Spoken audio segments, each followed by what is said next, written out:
I hate to break it to you, but I'm going to have to tell some of you that you need to take more butthole breaths by the time this video is over. So I'm just gonna go ahead and throw it out there so we can all get uncomfortable right from the start. We're going to talk about why your back rounds in a hinge. For some of you, you may have noticed that getting that little tiny twerk is kind of hard, and you're like, I don't do that. My pelvis isn't moving like that. I don't understand why. What I mean by your back rounding in a hinge is when we go into flexion, which just means the hips going back, as you go back, you have a really hard time letting this right here lengthen, and instead of the glutes, posterior pelvic floor, just kind of the whole hip being able to lengthen, it kind of tucks under a little bit more. And so you can get your knee to keep going forward, but you're getting this tucking right here in your hip and your glute. Why does that happen? Number one, it can just be an awareness thing. You may be like, oh God, I had no idea. And then, somebody kind of shows you, or you watch yourself doing it and you're able to fix it. If that's the case, that's awesome. A lot of times that's not the case. If that's not the case, here are a couple of things that could be going on. Number one, we are missing the ability of the sacrum to nutate, okay? And that just means nod forward a little bit. We want to think about when our sacrum nods forward. So here's our sacrum right here. When it nods forward, this is going to lengthen the muscles in our backside, and it also is going to lengthen some of the deep hip external rotators. It's just creating a little more space right here, okay? That's really all we kind of need to focus on. And when we have muscles that are really compressed in the backside, so it could be glutes, it could be deep hip external rotators, it could be posterior pelvic floor. All of these things can get really compressed and tight. And when they do, the sacrum can't really move. Now the sacrum moves a tiny amount. Tiny, guys, okay? It's not like just flapping in the breeze like this. But when we have all of those muscles on the backside that can get really tight, we're going to lose the ability of the sacrum to make those micro adjustments. So when the sacrum can't nod forward a little bit, that's when we're going to have possibly the inability of all of this to lengthen, right? And it will look more like this than this. Another reason that it might be hard for us to hinge is if we are a little more biased towards external rotation at the pelvis.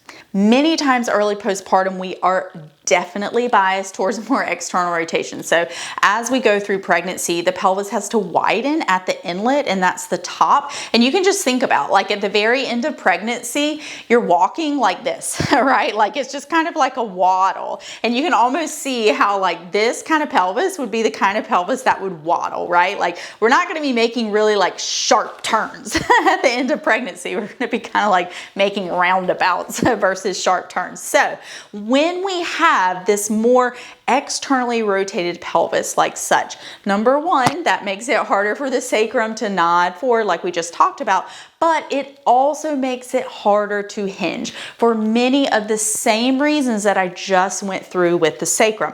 We tend to have a little more compression on the backside. So it's two areas, but it's kind of one in the same. We're going to have a really hard time getting the sacrum to kind of move a little bit if we are more biased in this external rotation, and both the inability of the sacrum to move and that external rotation are going to go hand in hand with that compression of the muscles, of the space, kind of whatever way you want to look at it, think about it, however it works in your brain is fine. We just want to think like all this stuff is tight. So what do you do when all that stuff is tight? You learn how to take butthole breaths.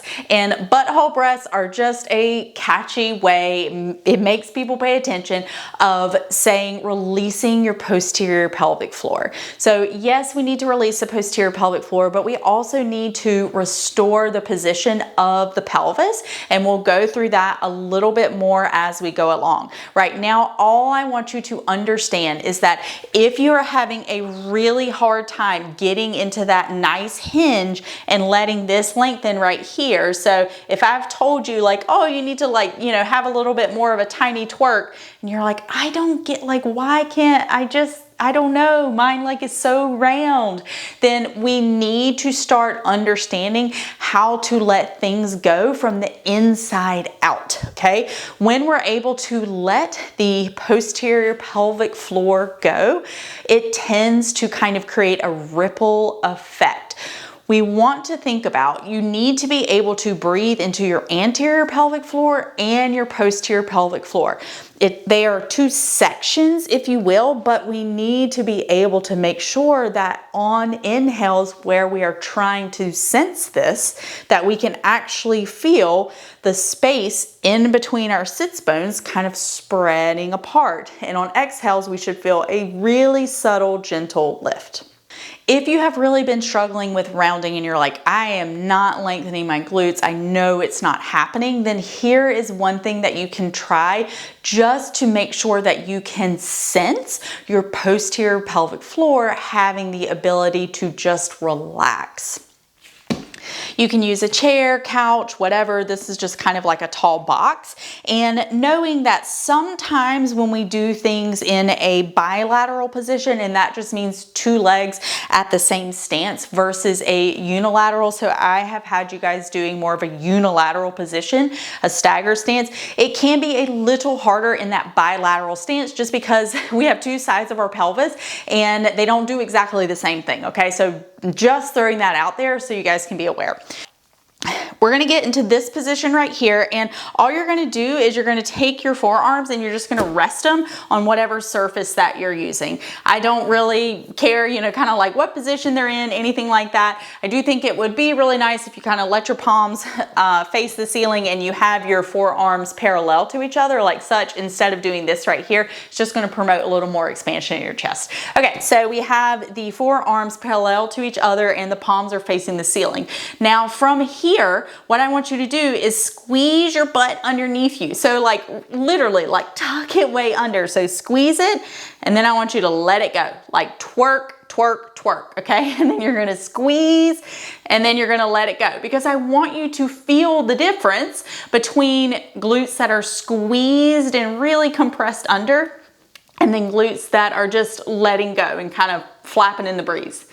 All right, now what we're gonna do is I want you to look at your knees and get them over your midfoot, okay? And you're gonna kind of press up very gently through your elbows. Your knees are over your midfoot. Now the next thing you're gonna do is you're going to squeeze your glutes under just a tiny bit and then let them go a tiny bit.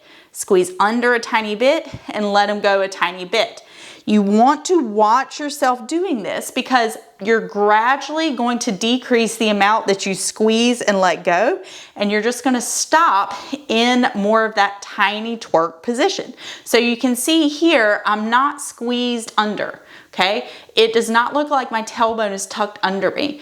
It is really kind of letting go. Now, it's not aggressively letting go right here, that's too much, but there's just a tiny, tiny twerk there, okay? Now, you're going to inhale, and you want to see if you can sense literally the space in between your sit bones ever so slightly, just expanding, and then you're gonna exhale, tension from the bottom up. We wanna make sure, again, when we exhale, we're not doing this, okay?